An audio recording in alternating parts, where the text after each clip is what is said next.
बिस्मिल्लाहिर्रहमानिर्रहीम। अस्सलामुअलैकुम। तो आज बड़े दुख के साथ मैंने असल में एक पोस्ट पढ़ी थी आज। तो उस पोस्ट पर जो आप सल्लल्लाहु अलैहि वसल्लम की प्यारी बीवी हज़रत आयशा रज़ियल्लाहु तआला अन्हा हैं, उन पर लोगों ने इस तरीके से बुरे बुरे इल्ज़ामात लगाए हुए थे।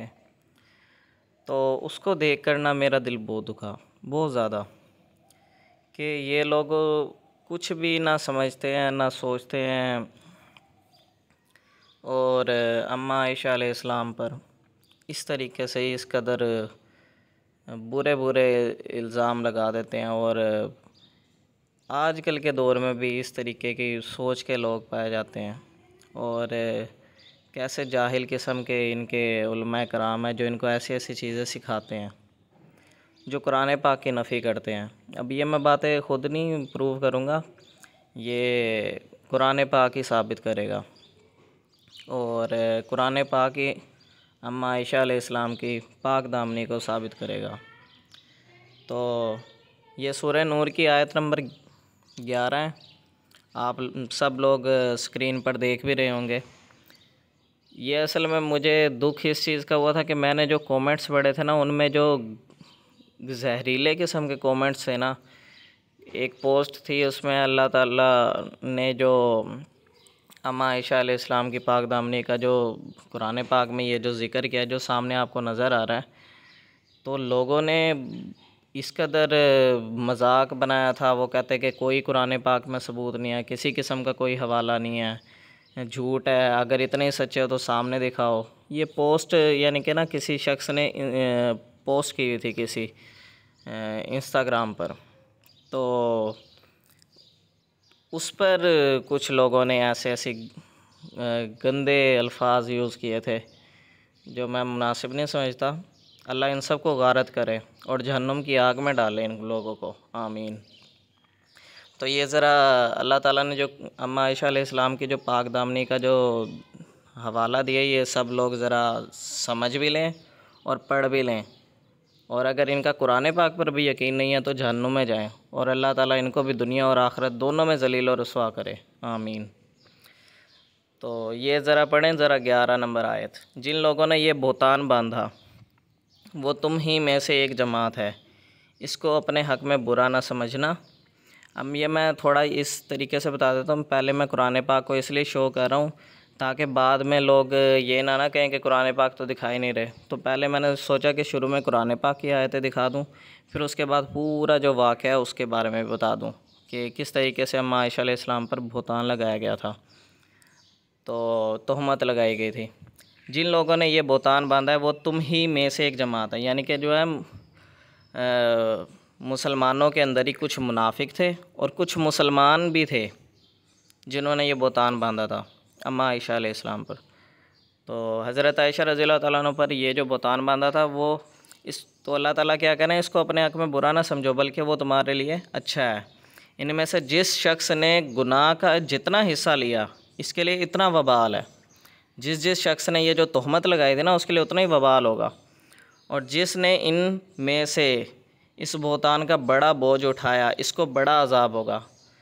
तो रिवायत में आता है कि वो अब्दुल्ला बिन उबई जो मुनाफिक था, जिसकी आप सल्लल्लाहु अलैहि वसल्लम ने क्या कहते हैं कब नमाज जनाज़ा भी पढ़ाई थी, और अल्लाह ताला ने कहा था कि आप 70 दफ़ा या 100 दफ़ा भी इसकी नमाज जनाज़ा भी पढ़ देंगे तब भी मैंने इसको नहीं बख्शना।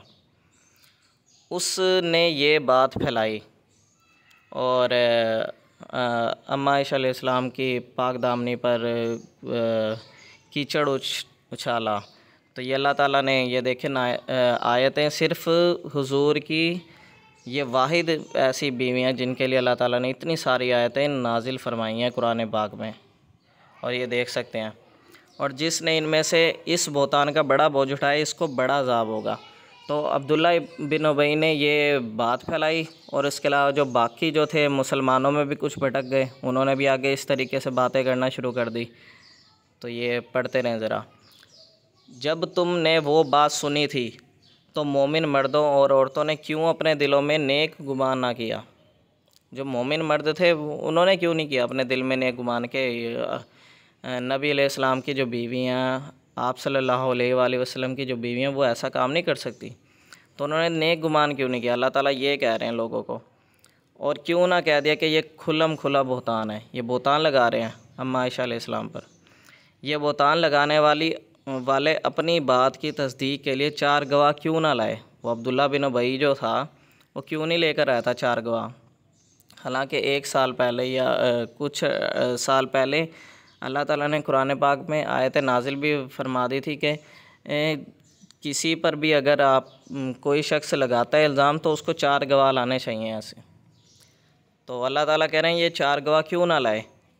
तो जब ये गवाह नहीं ला सके तो अल्लाह के नज़दीक यही झूठे हैं, यानी कि वो अब्दुल्ला बिन उबई और उनके साथ जो भी इस बहतान में शामिल थे, इस तोहमत में शामिल थे। अल्लाह ताला इतने सख्त अल्फाज कह रहे हैं कि यही शख्स झूठे हैं, यही लोग झूठे हैं।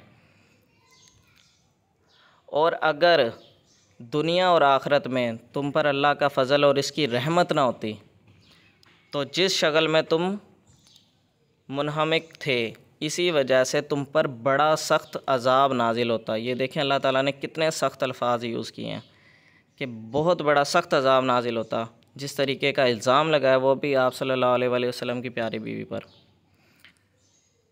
जब तुम अपनी ज़ुबानों से इसका एक दूसरे से ज़िक्र करते थे। अब अब्दुल्ला बिन उबई ने असल में किया गया था, बहतान जो है वो बताया और आगे अवाम ने बिना सोचे समझे जो है फैलाना शुरू कर दिया। जिस तरीके से आजकल भी होता है, ये किसी की अगर कोई यानी कि कोई बात हो, मीडिया में भी होता है, बात की तस्दीक करते नहीं है सच है या झूठ है, बस उन्होंने क्या कर देना होता है, बात फैला देनी होती है। तो इसी तरीके से जब तुम अपनी ज़ुबानों से इसका एक दूसरे से ज़िक्र करते थे और अपने मुंह से ऐसी बात कहते थे जिसका तुमको कुछ भी इल्म ना था और तुम इसे एक हल्की बात समझते थे, हालांकि अल्लाह के नज़दीक वो बड़ी भारी बात थी। यानी कि आप सल्लल्लाहु अलैहि वसल्लम की जो बीवी हैं अम्मा आयशा रज़ी अल्लाह ताला अन्हा, उन पर ये जो इल्ज़ाम लगाया गया था ये बहुत भारी बात थी अल्लाह के नज़दीक। और जब तुमने इसे सुना था तो क्यों ना कह दिया कि हमें शाया नहीं कि ऐसी बात ज़ुबान पर लाएं, परवरदिगार पाक है, ये तो बहुत बड़ा बहतान है। तो अल्लाह ताला ये मुसलमानों के भी वो खिंचाई कर रहे हैं कि तुमने क्यों नहीं कहा कि ये बहतान है और ये बहुत बड़ा बहतान लगा हुआ है और ऐसा तो हो ही नहीं सकता कि हुजूर की बीवी जो है वो ऐसा काम कर सकें। अल्लाह तुम्हें नसीहत करता है कि अगर मोमिन हो तो फिर कभी ऐसा काम ना करना। ये अल्लाह ताला ने फिर वार्निंग दी है कि अगर मोमिन हो तो फिर अब कभी ऐसा काम ना करना।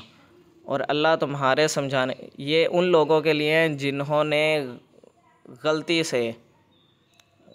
से कुछ मुसलमान भी थे, वो भी हुजूर का, हालांकि वो मुनाफिक नहीं थे, लेकिन वो गलती से उन्होंने भी इस चीज़ में अपना हिस्सा डाल लिया और उन्होंने भी ऐसी बातें करना शुरू कर दी। तो अल्लाह ताला ने ये उनके लिए थोड़ा कहा है कि ऐसा काम फिर ना करना, लेकिन उनको सज़ा ज़रूर मिलेगी इस चीज़ की जो उन्होंने काम किया।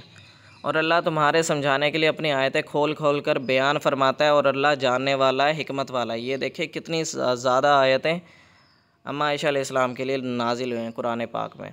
ये गौर से समझें ज़रा। आजकल के ये जो नाम नहाद लोग हैं जिनको पता ही नहीं होता, ये सूरह मोमिन की आयतें 11 से चल रही हैं और ये 18वीं आयत आ गई है इस टाइम। जो लोग इस बात को पसंद करते हैं कि मोमिनों में बेहयाई यानी तोहमत बदकारी की ख़बर फैलें, इनको दुनिया और आखिरत में दुख देने वाला अज़ाब होगा और अल्लाह जानता है और तुम नहीं जानते। ये हर एक के लिए भी आयत ली जा सकती है और ख़ास तौर पे अम्मा आयशा अलैहिस्सलाम के लिए कि लोगों ने जिस तरीके से उनके ऊपर तोहमत लगाई और बात को फैला दिया सारों में, हालांकि उनका कोई कसूर ही नहीं था, ऐ भी उनके ऊपर इल्ज़ाम लगा दिया गया था। तो जो लोग इस बात को पसंद करते हैं कि मोमिनों में बेहयाई यानी तोहमत बदकारी की ख़बर फैले, इनको दुनिया और आखिरत में दुख देने वाला अज़ाब होगा। ये दुख देने वाला अज़ाब होगा दुनिया में भी और आखिरत में भी। आमीन। और होना भी चाहिए। और अल्लाह जानता है और तुम नहीं जानते। और 20वीं आयत अब फिर अल्लाह ताला ने नाजिल फरमाई है, ये 10वीं आयत बनती है इस हिसाब से। और अगर तुम पर अल्लाह का फ़ज़ल और इसकी रहमत ना होती तो क्या कुछ ना होता, मगर वो करीम है और ये कि अल्लाह नहायत मेहरबान है, रहीम है। देखें अल्लाह ताला की शान ये है कि अल्लाह ताला किसी भी शख्स पर जिस पर जुल्म होता है, चाहे वो कोई औरत है चाहे कोई मर्द है, अल्लाह ताला के लिए बहुत बड़ी बात होती है। अल्लाह ताला के लिए ये अर्श हिला देने वाली बात होती है कि किसी के ऊपर इस तरीके का इल्ज़ाम लगाया जाए कि वो बिल्कुल बेगुनाह हो।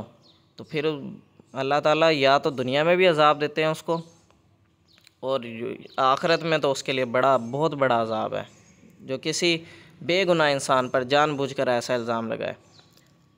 आगे 21वीं आयत आ गई है, मोमिनो शैतान के कदमों पर ना चलना, और जो शख्स शैतान के कदमों पर चलेगा तो शैतान तो बेहयाई की बातें और बुरे काम ही बताएगा। और अगर तुम पर अल्लाह का फ़ज़ल और इसकी मेहरबानी ना होती तो एक शख्स भी तुम में पाक ना हो सकता, मगर अल्लाह जिसको चाहता है पाक कर देता है, और अल्लाह सुनने वाला है, जानने वाला है। तो अल्लाह ताला सुनने वाला भी है और जानने वाला भी है। अल्लाह ताला इसमें यह भी बता रहे हैं कि तुम में से तो कोई भी इस तरीके से पाक ना होता, हर एक ने कोई ना कोई गुनाह किया है। तो अल्लाह ताला की ये मेहरबानी है हर शख्स पर। आजकल देखें हम अपने गिरेबान को झांकें, हम में से हर एक शख्स से कोई छोटे से छोटा भी क्या गुनाह नहीं होता। तो ये सोचने वाली बात है। आगे 22वीं आयत, और जो लोग तुम में साहिब फ़ज़ल और साहिब माल हैं और वो इस बात की कसम ना खाएं कि रिश्तेदारों और मोहताजों और वतन छोड़ जाने वालों को कुछ ना दें। अब ये जो आयत हैं इसमें अल्लाह ताला ने हज़रत अबू बकर सिद्दीक़ रज़ी अल्लाह ताला अन्हु के लिए ना थोड़ी सी पकड़ की है कि हज़रत अबू बकर सिद्दीक़ रज़ी अल्लाह ताला अन्हु के एक करीबी थे, चचा के कुछ रिलेटिव, ये मैं आपको आगे हदीस में शो करूँगा। वो तो क़राबतदार थे, वो करीबी थे। उन्होंने भी ना अम्मा आयशा अलैहिस्सलाम पर इल्ज़ाम लगाया था। हालांकि हज़रत अबू बकर सिद्दीक़ रज़ी अल्लाह ताला अन्हु उनको क्या करते थे, उनको यानी कि उनकी मदद कर देते थे, माल दे देते थे, ज़कात वगैरह, या इस तरीके से उनकी मदद कर दिया करते थे। जब हज़रत अबू बकर सिद्दीक़ रज़ी अल्लाह ताला अन्हु को पता चला कि इन्होंने मेरी बेटी पर इल्ज़ाम लगाया था और ये भी इन्हीं में ही शामिल थे, तो हज़रत अबू बकर सिद्दीक़ रज़ी अल्लाह ताला अन्हु ने कसम खाई, अल्लाह की कसम खाकर कहा कि मैं आइंदा बाद इस शख्स की तो कभी मदद नहीं करूँगा।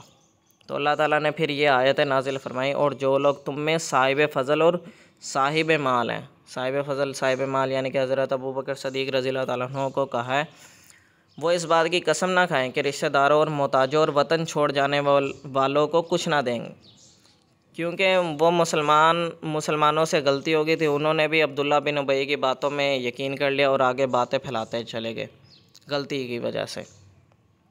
तो हज़रत अबू बकर सिद्दीक़ रज़ी अल्लाह ताला अन्हु ने सोचा कि मैं इनको तो नहीं दूंगा, मदद ही नहीं करूंगा। कोई भी शख्स होता वो यही सोचता। तो अल्लाह ताला कह रहे हैं कि नहीं, ऐसा नहीं करना, बल्कि उनको दो, और इनको चाहिए कि माफ़ कर दें और दरगुज़र करें। क्या तुम पसंद नहीं करते कि अल्लाह तुमको बख्श दे? अल्लाह ताला ने ये बातें देखी कितनी खूबसूरत की हैं कि अल्लाह ताला कह रहे हैं कि तुमसे भी तो कभी गलती होती है, तो क्या तुम नहीं चाहते कि अल्लाह ताला तुम्हारी उस गलती पर तुम्हें माफ़ कर दे, या तुम ये चाहते हो कि अल्लाह ताला तुम्हें भी पकड़ ले? तो इस पर कहते हैं हज़रत अबू बकर सिद्दीक़ रज़ी अल्लाह ताला अन्हु ने क्या किया था, फ़ौरन अल्लाह से तौबा की और उसका कफ़ारा अदा किया, और फिर अल्लाह की कसम खा कर कहा था कि मैं इनकी अब हमेशा मदद करता रहूँगा। हालांकि उनसे गलती हुई है, लेकिन मैं फिर भी क्या करूँगा, उनकी मदद करूँगा, माली मदद करता रहूँगा। और अल्लाह तो बख्शने वाला है, मेहरबान है। आगे 23वीं आयत, जो लोग परहेज़गार और बुरे कामों से बेखबर और ईमानदार औरतों पर बदकारी की तोहमत लगाते हैं, इन पर दुनिया और आखिरत दोनों में लानत है और इनको सख्त अजाब होगा। ये अल्लाह ताला की लानत है, ये दुनिया में भी लानत होगी और आखिरत में भी, और इन पर सख्त अजाब होगा। अब ये देखें अल्लाह ताला ने अम्मा आयशा अलैहिस्सलाम का किस तरीके से दिफा किया, हज़रत आयशा रज़ी अल्लाह ताला अन्हा का किस तरीके से कुरान पाक में अल्लाह ताला कितनी खूबसूरती से दिफा कर रहे हैं कि किसी ने यकीन नहीं किया, लेकिन अल्लाह ताला ने देखे उनकी किस तरीके से डिफेंस किया है। यानी क़यामत के रोज़ जिस दिन इनकी ज़ुबानें और हाथ और पाँव सब इनके कामों की गवाही देंगे, ये देखा जाए ना एक हिसाब से ये आयशा अलैहिस्सलाम के लिए भी है और बाकी तमाम मोमिन मर्दों और औरतों के लिए भी है जिन पर इल्ज़ाम लगाया जाता है। तो अल्लाह ताला ने हर एक के लिए बताया कि जो भी ऐसा काम करेगा, किसी भी पाकबाज़ औरत, किसी भी पाकबाज़ मर्द पर इल्ज़ाम लगाएगा या तोहमत लगाएगा, उसकी किरदार कशी करेगा, जिसने कोई गुनाह नहीं किया और ऊपर से अगर किया भी है तो 4 गवाह नहीं लाया, तो अल्लाह ताला क्या कह रहे हैं कि उनको क्या होगा, अज़ाब होगा। यह इसमें ये बात समझने की अल्लाह ताला ये भी बताना चाह रहे थे कि इसके ज़रिए इसके फ़राइज़ या हकूक़ अगर इस तरीके का कोई वाक़या पेश आ जाए तो क्या करना है। तो इस तरीके से भी अल्लाह ताला ने इस मसले को हल करवा दिया। तो अल्लाह ताला क्या कह रहे हैं, यानी क़यामत के रोज़ जिस दिन इनकी ज़ुबानें और हाथ और पाँव सब इनके कामों की क्या करेंगे, गवाही देंगे। यानी कि हमारे हाथ बोलेंगे, पाँव बोलेंगे और ज़ुबानें हमारी बोलेंगी, अल्लाह ताला ये इसने इस बदबख्त ने इस तरीके से हमारे से काम करवाया। दुनिया में तो हम इसके लिए वो थे, मजबूर थे, हम इसका काम करते थे जो ये हमसे करवाता था, लेकिन ये हमसे करवाता था गलत काम।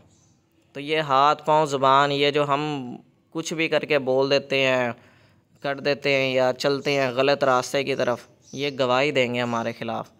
और ये आयशा अलैहिस्सलाम के ख़िलाफ़ जिन लोगों ने भी किया था, ये उनके लिए भी एक नसीहत है। और आजकल के ये जो लोग हैं नाम निहाद, जिनके मैंने कमेंट्स पढ़े थे आज ही, ये उनके लिए मैंने इसी वजह से ये मैंने स्पेशल सोचा। मेरा दिल दुख रहा था असल में बहुत ज़्यादा कि देखें अल्लाह ताला ने कुरान पाक में कहा है कि नबी की बीवियाँ क्या है, मोमिनों की माँ हैं, तमाम उम्मत की माँ है, मुसलमानों की माँ है। तो मेरी माँ के ऊपर अगर कोई इस तरीके का इल्ज़ाम लगाएगा तो मेरा तो फ़र्ज़ बनता है कि मैं क्या करूं, दिफ़ा करूं। और वैसे भी हुज़ूर सल्लल्लाहु अलैहि वसल्लम की बीवियाँ वो तो मेरी माँ से बढ़कर, मेरे माँ बाप सबसे बढ़कर हैं। अब आगे 25वीं आयत फिर सुन लें। इस दिन अल्लाह इनको इनके अमाल का पूरा पूरा और ठीक ठीक बदला देगा, कि जिस तरीके का इन्होंने काम किया ना, इनको पूरा पूरा और ठीक ठीक बदला देगा। और इनको मालूम हो जाएगा कि अल्लाह बरहक और ज़ाहिर और हक कि अल्लाह बरहक और हक को ज़ाहिर करने वाला है। तो अल्लाह ताला ने ये बात बता दिया। इसी तरीके से अल्लाह ताला ने मज़ीद या कि ज़रा हर एक के लिए आ गया, ठीक है। ये तकरीबन आप खुद अंदाज़ा लगा लें कि 10 से 15 आयतें अल्लाह ताला ने क्या की हैं अम्मा आयशा अलैहिस्सलाम के लिए कुरान पाक में, उनकी बेगुनाही, उनके किरदार की पाक दामनी, उसके लिए अल्लाह ताला ने नाजिल फरमाई हैं। और आगे अल्लाह ताला मज़ीद फरमा रहे हैं, नापाक औरतें नापाक मर्दों के लिए हैं और नापाक मर्द नापाक औरतों के लिए, और पाक औरतें पाक मर्दों के लिए और पाक मर्द पाक औरतों के लिए। ये पाक लोग इन झूठों की बातों से बरी हैं और इनके लिए बख्शिश और नेक रोज़ी है। तो उम्मीद है ये तो आपको कुरान पाक से ज़रा मैंने सही तरीके से प्रूव कर दिया। बाकी आ जाते हैं आप ज़रा हदीस पर। हदीस मैं वैसे भी बता दूं, लेकिन मैं सोच रहा हूं कि आप लोगों को शो भी कर दें कि कुछ लोगों के जहन में जो खटकती है ना बात है कि ये अपनी तरफ से बातें बना रहे हैं या ये जो भी है, मैंने सीधा सीधा कोई अपनी तरफ से कोई बात नहीं की है। मैं तो मेरी नीयत साफ़ है, मैं कुरान पाक की वजाहत कर रहा हूँ कि ये अल्लाह ताला ने कुरान पाक में क्या किस तरीके से पाक दामनी का सबूत दिया है, और वो हदीस भी शो कर देता हूँ ताकि आप लोगों को कोई शक व शुबा ना रहे कि ये इसमें कोई 2 नंबरी है।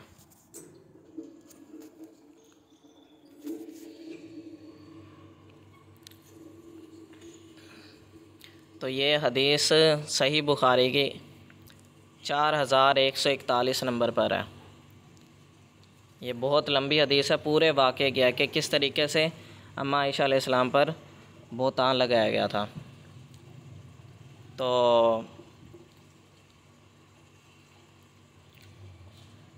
नबी करीम सल्लल्लाहु अलैहि वसल्लम की ज़ौजा मुतहरा आयशा रज़ियल्लाहु ताला अन्हा ने कि जब अहले इफ़क यानी तोहमत लगाने वालों ने इनके मुतालिक वो सब कुछ कहा और जो इन्हें कहना था, इब्न शहाब ने बयान किया किया कि तमाम हज़रात ने जिन 4 हज़रात के नाम इन्होंने रिवायत के सिलसिले में लिए हैं, यानी कि जो ऊपर रिवायत में लिए हैं, मुझसे आयशा रज़ियल्लाहु तआला अन्हा की हदीस का एक टुकड़ा बयान किया। ये भी था कि इन में से बाज़ को ये किस्सा बहुत ज़्यादा बेहतर तरीके पर याद था और उम्दगी से ये किस्सा बयान करता था, और मैंने इनमें से हर एक की रिवायत याद रखी जो इसने आयशा रज़ियल्लाहु तआला अन्हा से याद रखी थी। यानी कि अम्मा आयशा अलैहिस्सलाम ने मुख्तलिफ़ सहाबियों को बताया था, तो 4 वाक़यात को ये इकट्ठा जोड़ दिया। फिर उन्होंने चारों वाक़यात की ये मुकम्मल एक रिवायत बना दी, ये आप लोगों के लिए। अगरचा बाज़ लोगों को दूसरे लोगों के मुकाबले में रिवायत ज़्यादा बेहतर तरीके पर याद थी, फिर भी इनमें बाहम एक की रिवायत दूसरे की रिवायत की तस्दीक करती है। इन लोगों ने बयान किया कि आयशा रज़ियल्लाहु तआला अन्हा ने बयान किया कि रसूलुल्लाह सल्लल्लाहु अलैहि वसल्लम जब सफ़र का इरादा करते तो अज़वाज मुतहरात रज़ियल्लाहु तआला अन्हा के दरमियान कुरा डालते। कुरा यानी कि कुरान खाने नहीं होती, पर्चियाँ वगैरह, कुरा डाला करते थे, और जिसका नाम आता तो नबी करीम सल्लल्लाहु अलैहि वसल्लम इन्हें अपने साथ सफ़र में ले जाते। आयशा रज़ियल्लाहु तआला अन्हा ने बयान किया कि एक ग़ज़वा के मौका पर जब आप सल्लल्लाहु अलैहि वसल्लम ने कुरा डाला तो मेरा नाम निकला और मैं आप सल्लल्लाहु अलैहि वसल्लम के साथ सफ़र में रवाना हुई।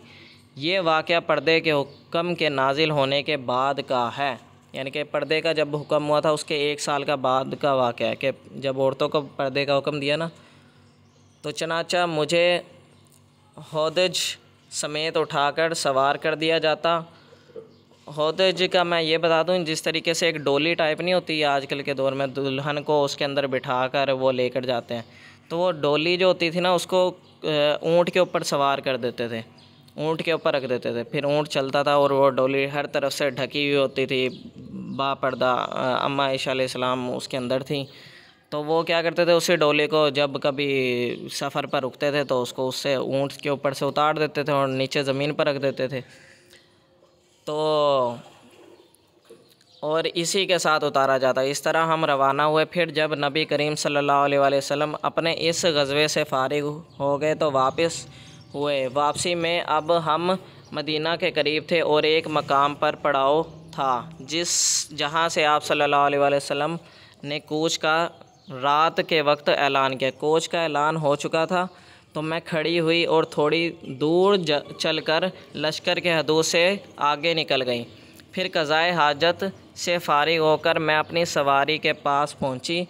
वहां पहुंचकर जो मैंने अपने सीना टटोला तो ज़फ़ार यमन का एक शहर के मोहरे का बना हुआ मेरा हार गायब था। यानी कि अम्मा आयशा अलैहिस्सलाम जब डोली उतरी ना, ऊँट से उतारी गई, तो वो वहाँ से निकली और क़ज़ाए हाजत यानी कि पेशाब वगैरह करने के लिए वो गई हैं ज़रा कहीं दूर। तो जब वो वहाँ चली गई तो जब वो वापस आई ना उसी काफ़िले के पास, तो उन्होंने देखा कि उनका एक हार गुम हो गया है, ये जो नज़र आ रहा है आपको। तो वो अपना हार वापस लेने के लिए उसी जगह पर वापस गई जहाँ पर वो क़ज़ाए हाजत करने गई थी। अब मैं फिर वापस हुई और अपना हार तलाश करने लगी। इस तलाश में देर हो गई। इन्होंने बयान किया कि जो लोग मुझे सवार किया करते थे वो आए और मेरे होदज को उठाकर इन्होंने मेरे ऊँट पर रख दिया जिस पर मैं सवार हुआ करती थी। इन्होंने समझा कि मैं होदज के अंदर ही मौजूद हूँ। इन दिनों औरतें बहुत हल्की फुल्की होती थी, इनके जिस्म में ज़्यादा गोश्त नहीं होता था क्योंकि बहुत मामूली खुराक इन्हें मिलती थी। इसलिए उठाने वालों ने जब उठाया तो होदज के हल्केपन में इन्हें कोई फ़र्क मालूम नहीं हुआ। यूँ भी इस वक्त मैं एक कम उम्र लड़की थी, यानी कि अम्मा आयशा अलैहिस्सलाम की उम्र भी बहुत थोड़ी थी और बहुत दुबली पतली भी थी, तो इसलिए वो डोली वगैरह वो जो होदज थी उसका वज़न मालूम ही नहीं हुआ जो उठाने वाले थे। तो गर्ज ऊँट को उठाकर वो भी रवाना हो गए। जब लश्कर गुज़र गया तो मुझे भी अपना हार मिल गया। मैं डेरे पर आई तो वहाँ कोई भी ना था। तो तो ना पुकारने वाला ना जवाब देने वाला, इसलिए मैं वहाँ आई जहाँ मेरा असल डेरा था, यानी कि उसी जगह पर जहाँ पर वो ऊँट था, उसी जगह पर अम्मा आयशा अलैहिस्सलाम वहीं पर बैठ गई, क्योंकि उन्होंने सोचा कि अगर मैं काफ़िले का पीछा करूँगी तो उनकी ये जहानत ही थी कि मैं कहीं भटक कर किसी और रास्ते पर ना चल पड़ूँ। ठीक है, रात का टाइम है और किसी और रास्ते पे मुझे पता ही ना चले और मैं किसी और रास्ते की तरफ निकल पड़ूँ। तो मुझे यकीन था कि जल्द ही मेरे ना होने का इन्हें इल्म हो जाएगा और मुझे लेने के लिए वो वापस लौट आएंगे।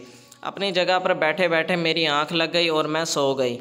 सफ़वान बिन मुअत्तल सलमा अल ज़कवानी रज़ियल्लाहु ताला अन्हु लश्कर के पीछे पीछे आ रहे थे।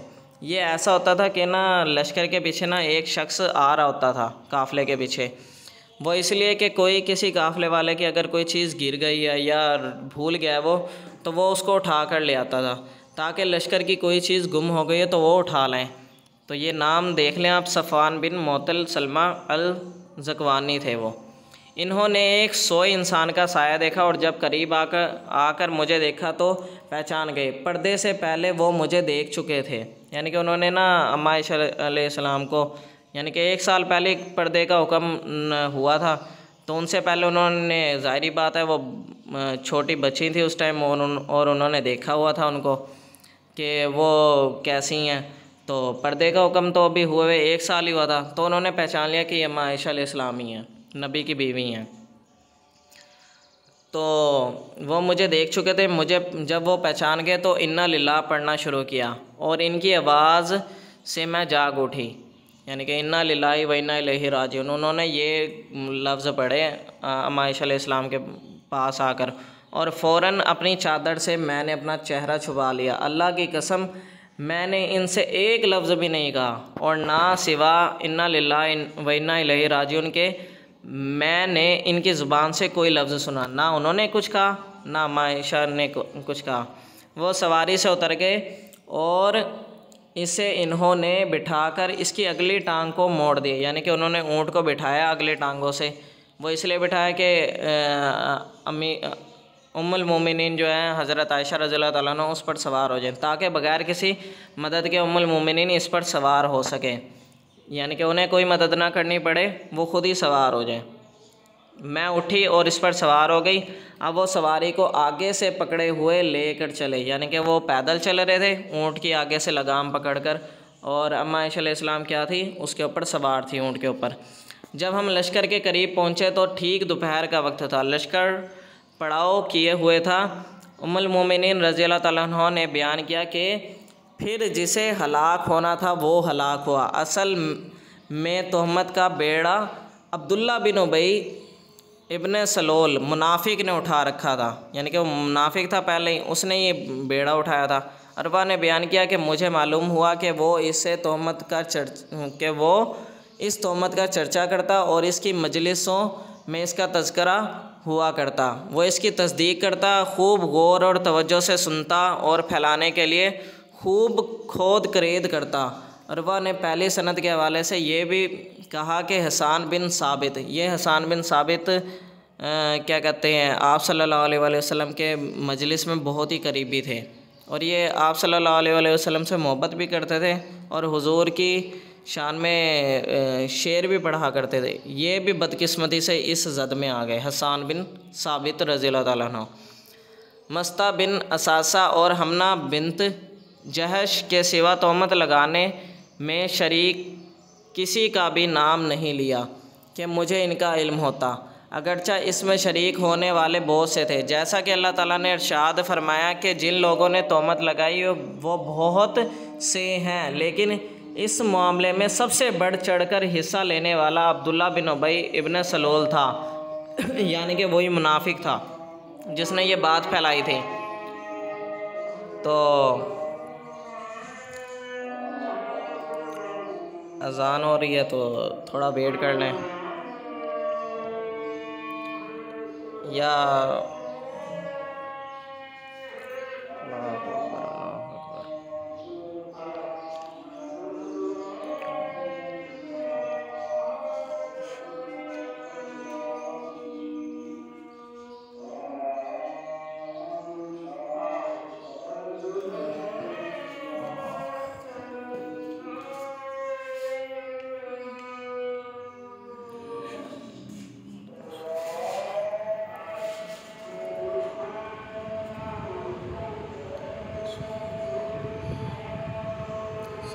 अलैहि वसल्लम।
तो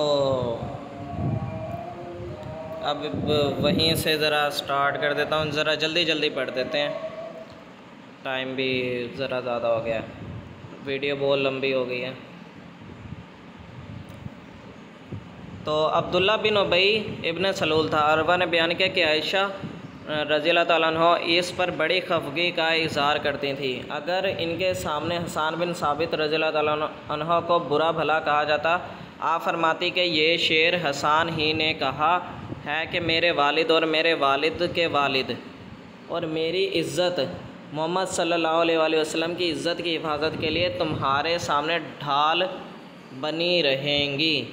यानी कि उन्होंने फिर बाद में हसन बिन साबित ने रज़ियल्लाहु ताला अन्हु ने ये कहा है कि मोहम्मद सल्लल्लाहु अलैहि वसल्लम की इज़्ज़त की हिफाजत के लिए उनके लिए ढाल बनी रहेंगी। जब बाद में उनको ये अल्लाह ताला ने वही भेजी थी ना, ये जो मैंने शुरू में पढ़ी है, तो उन्होंने ये अल्फाज बाद में कि अम्मा आयशा अलैहिस्सलाम की फिर जो उन्होंने गलती कर दी थी, बहुत बड़ा गुनाह कर दिया था उन्होंने असल में। तो आयशा रज़ियल्लाहु ताला अन्हा ने बयान किया कि फिर हम मदीना पहुंच गए और वहां पहुंचते ही मैं बीमार हो गई, तो 1 महीने तक बीमार ही रही।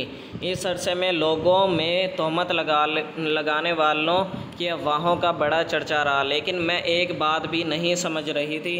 अलबत्ता अपने मर्ज़ के दौरान एक चीज़ से मुझे बड़ा शोभा होता कि रसूलुल्लाह सल्लल्लाहु अलैहि वसल्लम की वो मोहब्बत, वो इनायत मैं नहीं महसूस करती थी जिसको पहले जब भी बीमार होती मैं देख चुकी थी।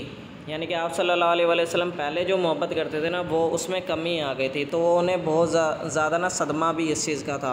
आप मेरे पास तशरीफ़ लाते, सलाम करते और दरियाफ़्त फरमाते कैसी तबीयत है, सिर्फ़ इतना पूछकर वापस तशरीफ़ ले जाते। आप सल्लल्लाहु अलैहि वसल्लम के इस तर्ज़ अमल से मुझे शोभा होता, लेकिन शर जो फैल चुका था इसका मुझे कोई एहसास नहीं था। मर्ज़ से जब अफाका हुआ तो मैं उम्मे मस्ता के साथ मुनासे की तरफ गई मुनासिब मदीने की आबादी से बाहर हमारे रफ़ा हाजत की जगह थी, यानी कि पेशाब वगैरह करने के लिए ना जो औरतें हैं वो वहाँ पर जाया करते थे। मदीने की आबादी से थोड़ी बाहर थी जगह, ये मुनासिब नाम की। हम यहाँ सिर्फ़ रात के वक्त जाते थे। ये इससे पहले की बात है जब बैतुल खला हमारे घरों के करीब बन गए थे। उम्मुल मोमिनीन रज़ियल्लाहु ताला अन्हा ने बयान किया कि अभी हम अरब कदीम के तरीक़े पर अमल करते और मैदान में रफ़ा हाजत के लिए जाया करते थे, और हमें इससे तकलीफ़ होती थी कि बैतुल खला हमारे घरों के करीब बनाए जाएं। इन्होंने बयान किया कि अलगर्ज़ मैं और उम्मे मस्ता रफ़ा हाजत के लिए गए। उम्मे मस्ता अबी रहम बिन अब्दुल मुत्तलिब बिन अब्दुल मनाफ़ की बेटी थी। इनकी वालदा सखर बिन आमिर की बेटी हैं और वो अबू बकर रज़ियल्लाहु ताला अन्हु की खाला थी। इन्हीं के यानी कि यूँ समझ लें आप लोग कि अबू बकर रज़ियल्लाहु ताला अन्हु की क्या थी, वो रिश्तेदारी हैं, खाला थी ना, क्योंकि इन्हीं के बेटे मस्ता बिन असासा बिन इबाद बिन अब्दुल मुत्तलिब रज़ियल्लाहु ताला अन्हु हैं। फिर मैं और उम्मे मस्ता यानी कि अम्मा आयशा जो थी उम्मे मस्ता के साथ गई थी ना रफ़ा हाजत करने के लिए। तो हाजत से जब फ़ारिग होकर अपने घर की तरफ वापस आ रहे थे कि उम्मे मस्ता अपनी चादर में उलझ गई और इनकी ज़ुबान से निकला कि मस्ता ज़लील हो, यानी कि अम्मा आयशा रज़ियल्लाहु ताला अन्हा की ज़ुबान से निकल गया कि ज़लील हो।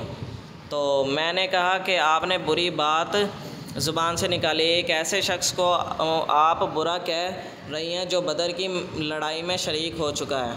यानी कि वो जो थी ना वो बदर की लड़ाई में शरीक थी, अम्मा मस्ता जो थी ना वो बदर की लड़ाई में शरीक थे, और हज़रत आयशा रज़ियल्लाहु ताला अन्हा से गलती से उनके लिए बुरे अल्फाज निकल गए। इन्होंने इस पर कहा, क्यों मस्ता की बातें तुमने नहीं सुनी? और अम्मा आयशा ने जो है ना फिर ये बात की बाद में कि तुमने अम्मा उम्मे मस्ता की बातें नहीं सुनी कि जो इन्होंने मेरे बारे में किया। उम्मुल मोमिनीन ने बयान किया कि मैंने पूछा कि इन्होंने क्या कहा, बयान किया, फिर इन्होंने तोहमत लगाने वालों की बातें सुनाई। तो वो ये कहना चाह रही हैं अम्मा आयशा अलैहिस्सलाम कि इन्होंने भी मेरे ऊपर असल में शायद इल्ज़ाम लगाया था, वल्लाहु आलम। तो बयान किया कि इन बातों को सुनकर मेरा मर्ज़ और बढ़ गया। जब मैं अपने घर वापस आई तो नबी करीम सल्लल्लाहु अलैहि वसल्लम मेरे पास तशरीफ़ लाए और सलाम के बाद दरियाफ़्त फरमाया कि कैसी तबीयत है। मैंने आप सल्लल्लाहु अलैहि वसल्लम से अर्ज़ किया कि क्या आप मुझे अपने वालिदैन के घर जाने की इजाज़त मरहमत फरमाएँगे? उम्मुल मोमिनीन ने बयान किया कि मेरा इरादा ये था कि इनसे इस ख़बर की तस्दीक करूँगी। इन्होंने बयान किया कि आप सल्लल्लाहु अलैहि वसल्लम ने मुझे इजाज़त दे दी, यानी कि अम्मा आयशा ने जब इजाज़त चाहिए तो घर जाने की अपने यानी कि अपने वालिद साहब के घर, अपनी वालदा के घर, तो आप सल्लल्लाहु अलैहि वसल्लम ने इजाज़त दे दी। मैंने अपनी वालदा से घर जाकर पूछा कि आखिर लोगों में किस तरह की अफवाहें हैं। इन्होंने फरमाया कि बेटी फ़िक्र ना कर, अल्लाह की कसम ऐसा शायद ही कहीं हुआ हो कि खूबसूरत औरत किसी ऐसे शोहर के साथ हो जो इससे मोहब्बत भी रखता हो, यानी कि आप सल्लल्लाहु अलैहि वसल्लम मोहब्बत रखते थे ना अम्मा आयशा अलैहिस्सलाम से, और इसकी शौक़ने भी हों और फिर इस पर तोहमतें ना लगाई गई हों। यानी कि हर जगह ऐसा होता है, ये जगह जगह होता है कि उस पर तोहमतें तो लगती हैं औरत पर, कोई भी खूबसूरत औरत हो ना तो इसकी ऐब जोई ना की गई हो। यानी कि अम्मा आयशा की वालदा ने ये बात की कि लोग जो हैं ये ज़माने में हमेशा ऐसा ही होता रहता है कि औरतों पर तोहमतें लगती रहती हैं और इसकी ऐब जोई ना की गई। उम्मुल मोमिनीन ने बयान किया कि मैंने इस पर कहा कि सुभान अल्लाह, मेरी शौक़नों से इसका क्या ताल्लुक़, इसका तो आम लोगों में चर्चा है। इन्होंने बयान किया कि इधर फिर जो मैंने रोना शुरू किया तो रात भर रोती रही। इसी तरह सुबह हो गई और मेरे आंसू किसी तरह ना थमते थे। ये अम्मा आयशा अलैहिस्सलाम सारी रात रोती रही इसी बात पर, क्योंकि ये पूरी जगह में ये चर्चे हो रहे थे इन बातों के कि उनकी किरदार कशी की जा रही थी और ना नींद ही आती थी। बयान किया कि इधर रसूलुल्लाह सल्लल्लाहु अलैहि वसल्लम ने अली बिन अबी तालिब रज़ियल्लाहु ताला अन्हु यानी कि मौला अली अलैहिस्सलाम और उसामा बिन ज़ैद रज़ियल्लाहु ताला अन्हु को अपनी बीवी को अलहदा करने के मुतल्लिक़ मशवरा करने के लिए बुलाया, क्योंकि इस सिलसिले में अब तक आप पर वही नाजिल नहीं हुई थी, यानी कि अभी तक वही नहीं नाजिल हुई थी। आप सल्लल्लाहु अलैहि वसल्लम पर। तो आप सल्लल्लाहु अलैहि वसल्लम ने मशवरा करना था, तो उसामा बिन ज़ैद और हज़रत अली रज़ियल्लाहु तआला अन्हु को बुलाया। बयान किया कि उसामा रज़ियल्लाहु तआला अन्हु ने तो नबी करीम सल्लल्लाहु अलैहि वसल्लम को इसी के मुताबिक मशवरा दिया जो वो आप सल्लल्लाहु अलैहि वसल्लम की बीवी मुराद ख़ुद अपनी ज़ात से है कि पाकीज़गी और आप सल्लल्लाहु अलैहि वसल्लम की इनसे मोहब्बत के मुतालिक जानते थे। तो उन्होंने तो उसामा रज़ियल्लाहु तआला अन्हु ने तो साफ़ ये कह दिया कि नहीं, वो ऐसी नहीं है, वो ऐसी औरत नहीं है, वो पाकीज़गी, मैंने तो जब भी देखा आपकी मोहब्बत और पाकीज़गी की देखी है उनके अंदर बातें। चनाचा इन्होंने कहा कि आपकी बीवी में मुझे खैर और भलाई के सिवा और कुछ मालूम नहीं है। लेकिन अली रज़ियल्लाहु तआला अन्हु ने कहा, या रसूलुल्लाह सल्लल्लाहु अलैहि वसल्लम, अल्लाह ताला ने आप पर कोई तंगी नहीं रखी है और औरतें भी इनके अलावा बहुत हैं। आप इनकी बांदी बुरैरा रज़ियल्लाहु तआला अन्हा से भी दरियाफ़्त फरमा लें, वो हकीकत हाल बयान कर देगी। यानी कि हज़रत अली रज़ियल्लाहु तआला अन्हु ने कोई इस हवाले से कोई बहतान नहीं लगाया, कोई तोहमत नहीं लगाई, सिर्फ़ ये कह दिया कि आप उनकी बांदी से पूछ लें कि उनका किरदार कैसा है अम्मा आयशा अलैहिस्सलाम का, आपको उनसे पूछ लेना चाहिए पहले। तो इस पर जो था से भी दरियाफ़्त कर लेना चाहिए। बयान किया कि फिर आप सल्लल्लाहु अलैहि वसल्लम बुरैरा रज़ियल्लाहु तआला अन्हु को बुलाए, यानी कि जो बांदी थी ना, ग़ुलाम थी अम्मा आयशा अलैहिस्सलाम की, और इनसे दरियाफ़्त फरमाया कि क्या तुमने कोई ऐसी बात देखी है जिससे तुम्हें आयशा अलैहिस्सलाम पर शुबा हुआ हो। बुरैरा रज़ियल्लाहु तआला अन्हा ने कहा, इस ज़ात की कसम जिसने आपको हक़ के साथ मबूस किया, मैंने इनके अंदर कोई ऐसी चीज़ नहीं देखी जो बुरी हो। इतनी बात ज़रूर है कि वो एक नौ उम्र लड़की है, आटा गूंद कर सो जाती हैं और बकरी आकर इसे खा जाते हैं। इन्होंने बयान किया कि इस दिन रसूलुल्लाह सल्लल्लाहु अलैहि वसल्लम ने सहाबा रज़ियल्लाहु तआला अन्हु को ख़िताब किया और मिंबर पर खड़े होकर अब्दुल्ला बिन उबई मुनाफिक का मामला रखा। आप सल्लल्लाहु अलैहि वसल्लम ने फरमाया, ए गिरोहे मुस्लिमीन, इस शख्स के बारे में मेरी कौन मदद करेगा जिसकी अज़ियतें अब मेरी बीवी के मामले तक पहुंच गई हैं। यानी कि अब्दुल्ला बिन उबई जो मुनाफिक था, उसने इस तरीके से सारी तरफ अफवाहें जो फैलाई थी। तो आप सल्लल्लाहु अलैहि वसल्लम ने सबको जमा करके उनसे पूछा मिंबर पर, अल्लाह की कसम कि मैंने अपनी बीवी में खैर के सिवा और कोई चीज़ नहीं देखी। यानी कि आप सल्लल्लाहु अलैहि वसल्लम भी ये कह रहे थे कि अम्मा आयशा अलैहिस्सलाम में कोई मैंने खैर के अलावा आज तक कोई चीज़ नहीं देखी। और नाम भी इन लोगों ने एक ऐसे शख्स सफ़ान बिन मोतल रज़ियल्लाहु तआला अन्हु जो उम्मुल मोमिनीन को अपने ऊँट पर लाए थे का लिया है, जिसके बारे में भी मैं खैर के सिवा और कुछ नहीं जानता। वो जब भी मेरे घर आए तो मेरे साथ ही आए। यानी कि वो जो पीछे आ रहे थे ना काफ़िले को लेकर, सफ़वान नामी सहाबी, तो उन पर जो इल्ज़ाम लगाया था कि, तो आप सल्लल्लाहु अलैहि वसल्लम कह रहे हैं मैंने उनके अंदर भी खैर के अलावा कुछ नहीं देखा।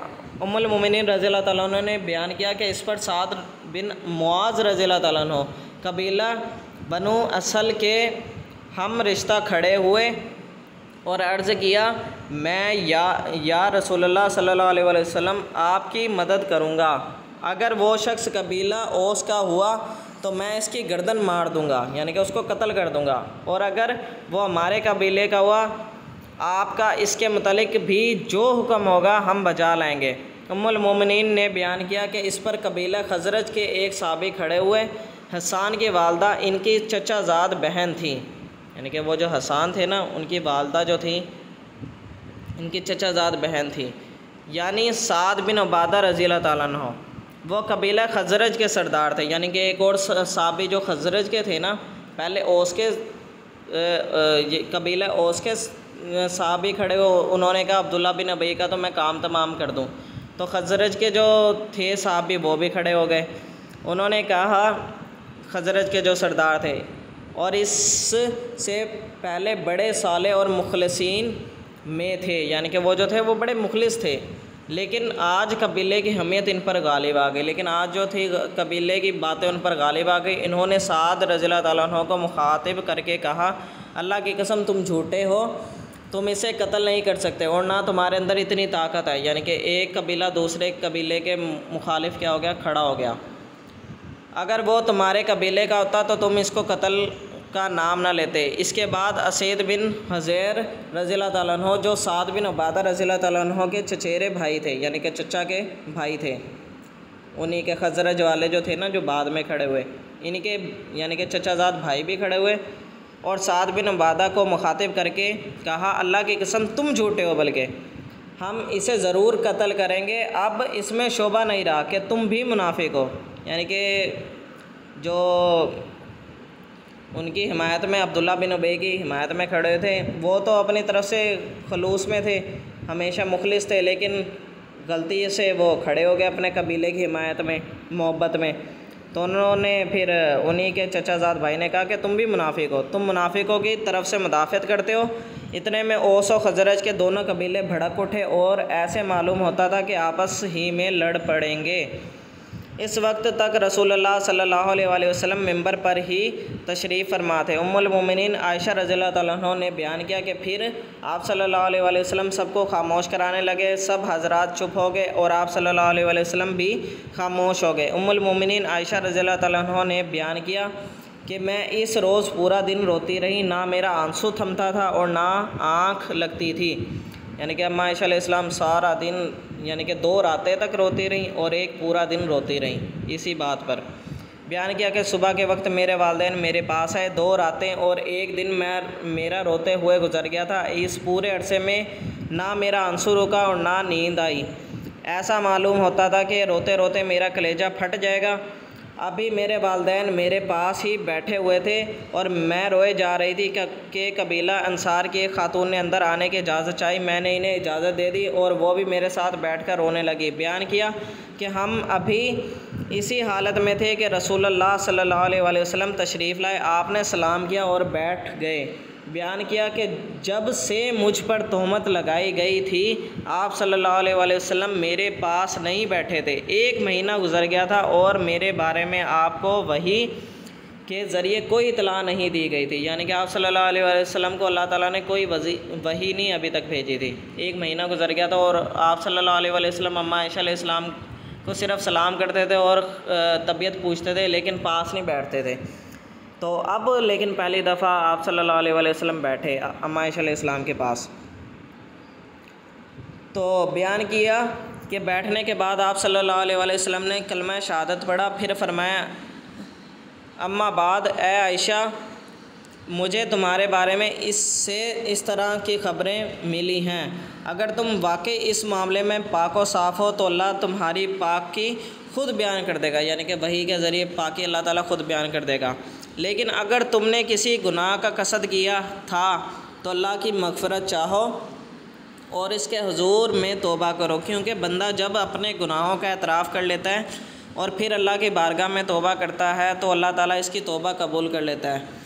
उम्मुल मोमिनीन आयशा रज़ियल्लाहु ताला अन्हा ने बयान किया कि जब आप सल्लल्लाहु अलैहि वसल्लम अपना कलाम पूरा कर चुके तो मेरे आंसू इस तरह खुश्क हो गए कि एक कतरा भी महसूस नहीं होता था।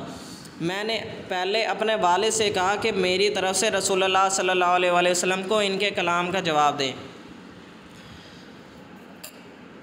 यानी कि ये हुआ कि हज़रत आयशा रज़ियल्लाहु ताला अन्हा का दिफ़ा करने के लिए कोई भी नहीं था, ना हुज़ूर सल्लल्लाहु अलैहि वसल्लम मुकम्मल यकीन से दिफ़ा नहीं कर रहे थे, सलाम करते थे, तबीयत खैर वगैरह पूछते थे, लेकिन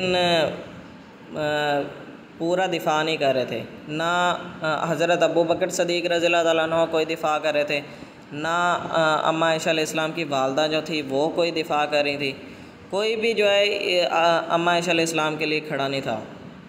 तो अम्मा आयशा ने जब कहा अपने वालिद से अबू बकर रज़ियल्लाहु ताला अन्हु से कि आप हुज़ूर सल्लल्लाहु अलैहि वसल्लम को मेरी पाक दामनी का सबूत दें कि मैं ऐसा काम नहीं कर सकती, तो आगे से उन्होंने क्या कहा,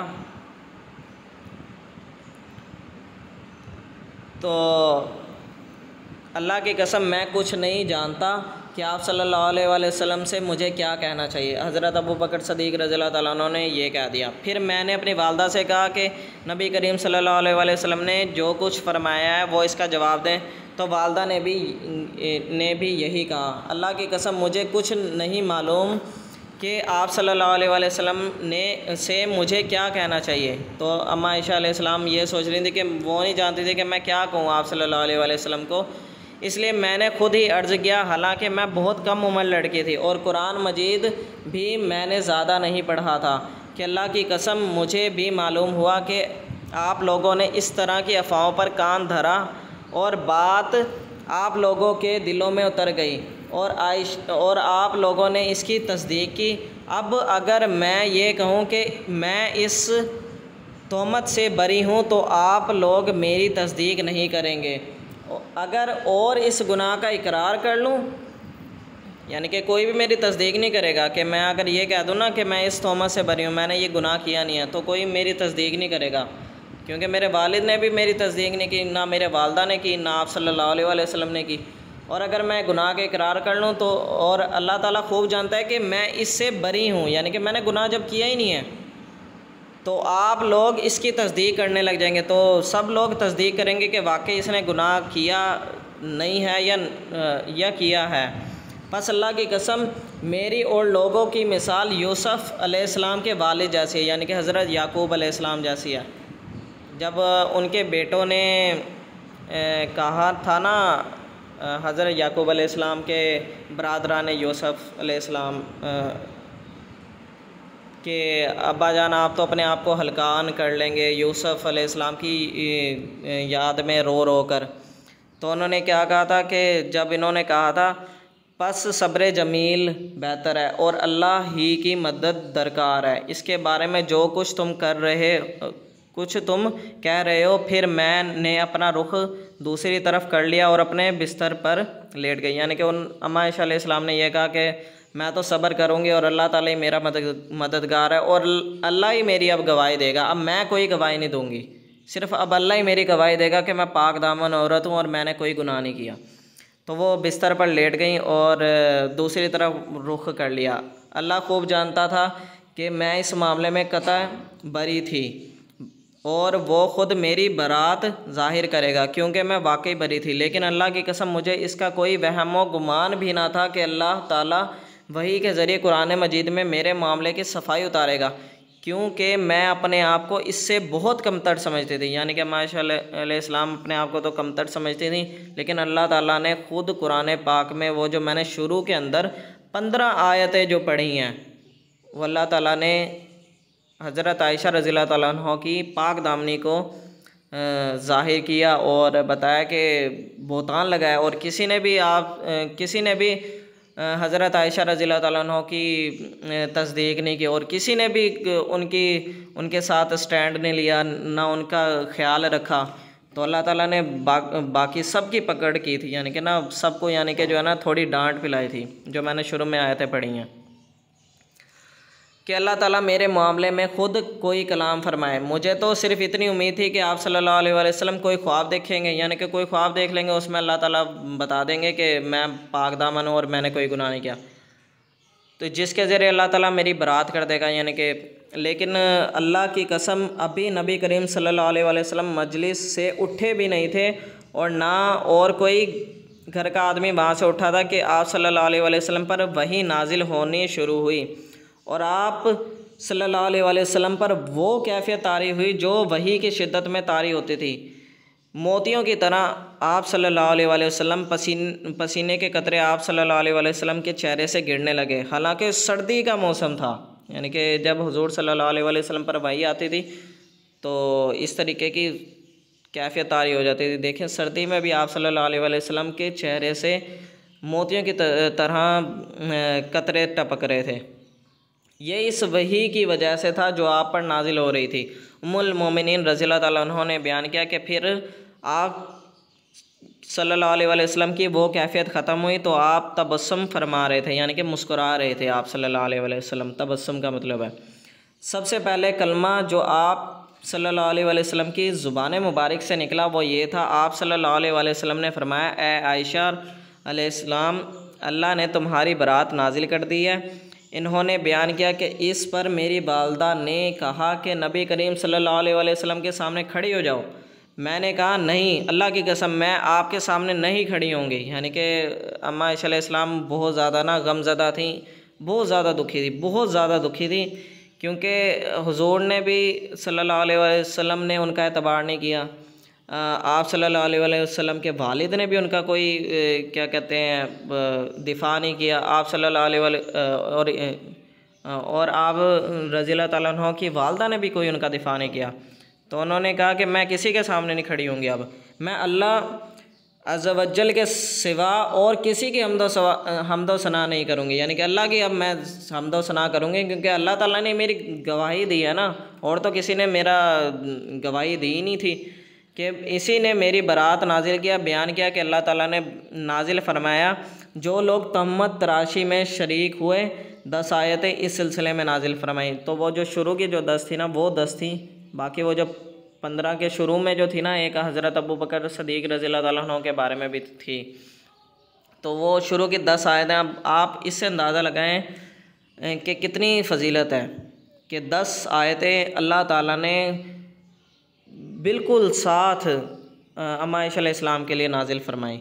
जब अल्लाह ताला ने सूरह नूर में ये आयतें मेरी बरात के लिए नाजिल फरमाई, तो अबू बकर सदीक़ रज़ियल्लाहु ताला अन्हु जो मस्ता बिन असासा के अखराजात और इनसे क़राबत और इनकी मुताजी की वजह से ख़ुद उठाते थे, यानी कि हज़रत अबू बकर सदीक़ रज़ियल्लाहु ताला अन्हु के ना एक ये थे हज़रत मस्ता बिन असासा रज़ियल्लाहु ताला अन्हु, तो वो उनके अखराजात उठाते थे, वो मोहताज थे क्योंकि। तो उन्होंने कहा कि अल्लाह की कसम, मस्ता ने जब आयशा रज़ियल्लाहु ताला अन्हा के मुतालिक इस तरह की तोहमत तराशी में हिस्सा लिया, तो मैं इस पर अब कभी कुछ खर्च नहीं करूँगा। इस पर अल्लाह ताला ने यह आयत नाजिल की, वो जो आगे 10 आयतें जो अम्मा आयशा अलैहिस्सलाम की पाकदामनी के बाद थी, और 12वीं आयत में हज़रत अबू बकर सदीक़ रज़ियल्लाहु ताला अन्हु के बारे में अल्लाह ताला ने थोड़ी सी सख्ती की थी और फरमाया था कि यानी अहले फ़ज़ल और अहले हिम्मत कसम ना खाएं से अफ़ू गफ़ूर रहीम तक, क्योंकि मस्ता रज़ियल्लाहु ताला अन्हु या दूसरे मोमिनीन की इसमें शिरकत महज गलत फ़हमी की बिना पर थी। वो गलत फ़हमी थी उनकी, असल तो कसूरवार तो वो बेगैरत जो था वो अब्दुल्ला बिन उबई मुनाफिक था। चनाचा अबू बकर सदीक़ रज़ियल्लाहु ताला अन्हु ने कहा, अल्लाह की कसम मेरी तमन्ना है कि अल्लाह ताला मुझे इस कहने पर माफ़ कर दे। उन्होंने इसका कफ़ारा भी अदा किया था और फिर कसम खाई कि मुझे अल्लाह करे कि मुझे माफ़ कर दे, और मस्ता को जो कुछ दिया करते थे इसे फिर देने लगे, और कहा कि अल्लाह की कसम अब इस वजीफ़े को मैं कभी बंद नहीं करूँगा, यानी कि हमेशा ख़र्चा उठाऊँगा। आयशा रज़ियल्लाहु ताला अन्हा ने बयान किया कि मेरे मामले में आप सल्लल्लाहु अलैहि वसल्लम ने उम्मुल मोमिनीन ज़ैनब बिनते जहश रज़ियल्लाहु ताला अन्हा से भी मशवरा किया था। आपने इनसे पूछा कि आयशा के मुतालिक क्या मालूमात हैं, तुम्हें या इनमें तुमने क्या चीज़ देखी है। उन्होंने अर्ज़ किया, या रसूलुल्लाह सल्लल्लाहु अलैहि वसल्लम, मैं अपनी आँखों और कानों को महफूज रखती हूँ कि इनकी तरफ खिलाफ वाक़या निस्बत करूँ। अल्लाह की कसम मैं इनके बारे में खैर के सिवा और कुछ नहीं जानती। आयशा रज़ियल्लाहु ताला अन्हा ने बयान किया कि ज़ैनब ही तमाम अज़वाज मुताहरात में मेरे मुकाबिल की थी, यानी कि उन्हीं के बराबर की जो थी वो वही थी, लेकिन अल्लाह ताला ने इनके तकवा और पाकबाजी की वजह से इन्हें महफूज रखा। बयान किया कि अलबत्ता इनकी बहन हमना ने गलत रास्ता इख्तियार किया। उनकी जो बहन थी ना, उन्होंने भी इल्ज़ाम तराशी में किया होगा किरदार, और हलाक होने वालों के साथ वो भी हलाक हुई थी। इब्न शहाब ने बयान किया कि यही थी वो तफसील इस हदीस की जो इन अकाबिर की तरफ से मुझ तक पहुंची थी। फिर अरवा ने बयान किया कि आयशा रज़ियल्लाहु ताला अन्हा ने बयान किया कि अल्लाह की कसम जिन साहबी के साथ ये तोहमत लगाई गई थी, वो यानी कि वो जो लेकर आ रहे थे ना ऊँट के ऊपर बिठा कर, यानी कि आगे पकड़ कर ऊँट को, वो अपने पर इस तोहमत को सुनकर कहते, सुबहान अल्लाह, इस ज़ात की कसम जिसके हाथ में मेरी जान है, मैंने आज तक किसी औरत का पर्दा नहीं खोला। यानी कि वो भी ये कह रहे हैं कि मैंने आज तक किसी औरत का पर्दा नहीं उठाया, यानी कि मैंने कभी बदकारी नहीं की। उन्होंने भी कसम खाई। उम्मुल मोमिनीन रज़ियल्लाहु ताला अन्हा ने बयान किया कि फिर इस वाक़े के बाद वो अल्लाह के रास्ते में शहीद हो गए थे। वो जो साहबी थे वो भी शहीद हो गए थे। शहादत भी ऐसे लोगों को